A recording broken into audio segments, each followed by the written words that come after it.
আসসালামু আলাইকুম।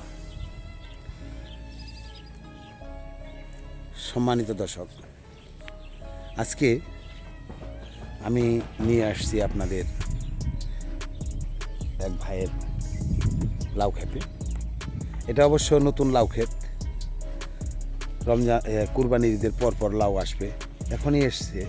লাউগুলা লাগবে এই মানে পুরাদমে যে ধর যেটাকে বলি আমরা, সেই ধরটা আসবে হয়তো ঈদের কুরবানি ঈদের পরপর বা এর সঙ্গে সঙ্গে চলে আসবে। এর মধ্যে দেখতেছেন অবশ্য করা কিন্তু চলে আসছে, দেখতেছেন এগুলাকে আমরা করা বলি, আসলে লাউয়ের করা বলেন, এগুলা চলে আসছে দেখতেছেন। এই ধরনের লাউ এখন বাজারে সব ধরনের সবজি একটু কম বিক্রি হলেও আসলে লাউ কিন্তু সবারই পছন্দ। এই লাউগুলা বর্ষার মৌসুমে সব সময় ধরবে না, অল্প সময় ধরার পর গাছগুলা দামিয়ে যাবে, গাছগুলো এক সময় অন্য ধরনের হয়ে যাবে। গাছগুলার বয়স বাড়তে বাড়তে এইগুলা মোটা হয়ে যাবে। দেখতেছেন এইগুলা এখন চিকন আছে, কিন্তু এর মধ্যে ফলও আছে। দেখেন আপনারা যদি কাছ থেকে আমি দেখাই, দেখতেছেন এখানে ফলও আছে, প্রত্যেকটা গিটায় গিটায় কিন্তু ফল ধরতেছে। মূলত এই ফলগুলা এখন টিকবে যদি বয়স বাড়ার সঙ্গে সঙ্গে গাছগুলা যখন মোটা হয়ে যাবে। এখন তো চিকন চিকন ডগা দেখতেছেন, এই ডগাটা যখন মোটা হয়ে যাবে ধরাও বন্ধ হয়ে যাবে। কৃষক তখনই বুঝবে এই গাছে আর ফল ধরবে না। যদি এই গাছে একটা মাস ফল আসে, তাহলে হয়তো দেখা যাবে যে কৃষকের পুষে যাবে। এক মাসে যদি ভালো ফল নামে, একদিন পর ফল কাটতে হয়।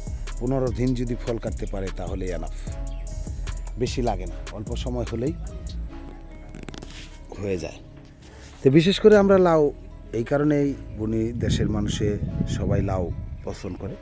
তাছাড়া অন্তত লাউয়ের অবিক্রি হয় নাই এই পর্যন্ত। লাউ সব সময় ভালো দামে বিক্রি হয়। 25 থেকে সর্বনিম্ন যদি বিক্রি হয় তাহলেও দেখা যাবে 25 থেকে 30 টাকায় বিক্রি হয়। এখন বর্তমানে লাউয়ের মূল্য 60 থেকে 70 টাকায় বিক্রি হচ্ছে। 60 থেকে 70 টাকায় বিক্রি হলে লাউ যদি অল্প নামে, দেখেন এই জায়গাটা হলো 18% বা 17% হতে পারে।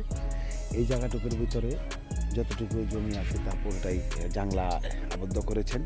তো এই জাংলার এমন সুন্দর একটা জাংলা করেছেন উনি। আপনাদের যদি আরেকটু আমি কাছ থেকে দেখাই, এই যে আপনারা মোটা ডোকাগুলা দেখতেছেন, এই ডোকা মূল ডোকা দেখতেছেন। এই ডোকা থেকে শাখা যে ডোকাগুলা ছাড়বে, এই শাখা যে ডোকাগুলা ছাড়ছে, এই ডোকায় ফল আসছে। এই যে দেখতেছেন, এই যে আমার আঙ্গুলে দেখা যাচ্ছে, এই ধরনের ফল প্রত্যেকটা গিটায় গিটায় থাকবে।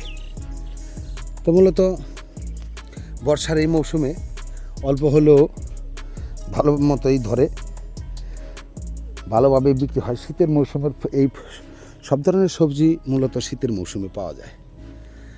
এখন যাই হয় সব বোনাস। বর্ষার মৌসুমে কদুটা তেমন হয় না। তো এখন যে আমরা পরিস্থিতি আপনাদের দেখাবো,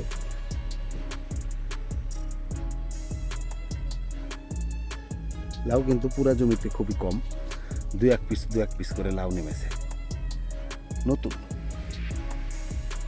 গাছটা পুরাপুরি ছায় নাই, টালে দেখতে পাচ্ছেন পুরা টালটা এখনো খালি, জাংলাটা এখনো পুরাপুরি ভরাট হয়নি, যে কারণে এখন ফল নামা শুরু করছে। কেবল ফল আস্তে আস্তে নামবে, আস্তে আস্তে জাংলা বাড়ি হবে। এক সময় দেখা যাবে এই ফল বাজারজাত করবে প্রতি একদিন পর 100-150। আবহাওয়া অনুকূলে থাকলে, সব কিছু ভালো থাকলে, বৃষ্টি বাদল যদি আর একটু কমে যায়, তাহলে খুব সুন্দর ফসল এটা। এই গরমের মৌসুমে এই সময়ের ভিতরে আম, কাঁঠাল সব ধরনের ফল লেগে গেছে, যে কারণে মানুষ অন্যান্য ইয়ের সাথে ফলগুলো একটু বেশি খাবে, যে কারণে একটু দাম একটু কম থাকবে। এই হলো কম থাকার কারণ। মূলত এই কম থাকার পেছনে অন্য কোনো কিছুরই হাত নেই, শুধু এই ফল। আম, জাম, কাঁঠাল, কলা, লিচু সব ধরনের ফলগুলাই অবশ্য এখন এই মধু মাসে লাগবে। এর জন্য সব সবজি বা শাকের দাম একটু কমই থাকবে। তো মূলত আমরা চাইবো যে আসলে এই শাকগুলা কিভাবে বাজারজাত অল্প সময়ের ভিতরে করা যায় বা এই সবজিগুলা কিভাবে দ্রুত বাজারজাত করা যায় তার জন্য।